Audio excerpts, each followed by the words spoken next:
Un petit voyage en Irlande, ça vous dit? Tout le monde connaît l'histoire du léprechaun, n'est-ce pas?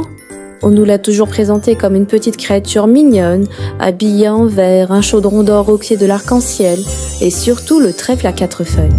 Enfant, le film Léprechaun m'avait marqué. Levez la main en commentaire si vous avez déjà vu ce film, et si vous vous en souvenez encore. Pourquoi tu m'aides pas à sortir de cette caisse? Comment t'es rentré là-dedans? S'il te plaît, ouvre-moi. S'il te plaît, je suis pas bien là-dedans. S'il te plaît. Ce film m'a appris une chose. Le léprechaun n'est pas une créature gentille. Et me revoilà.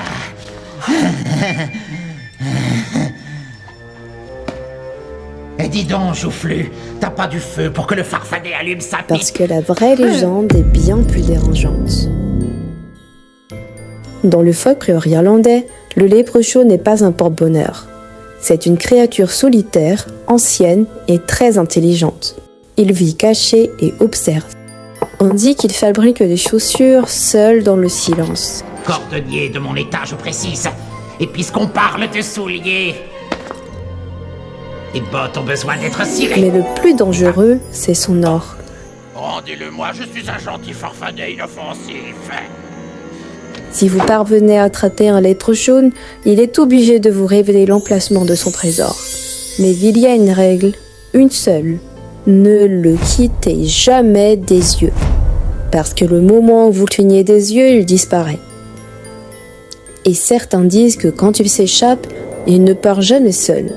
Des gens ont retrouvé leur maison vide, leurs champs envolés, et parfois, ils ont commencé à entendre des bruits la nuit. Comme des pas autour de leur vie.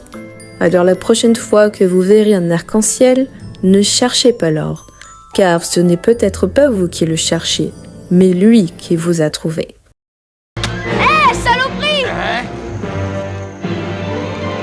Et merde à toutes les superstitions! S'il y a un lieu qui vous intéresserait, faites-le moi savoir en commentaire.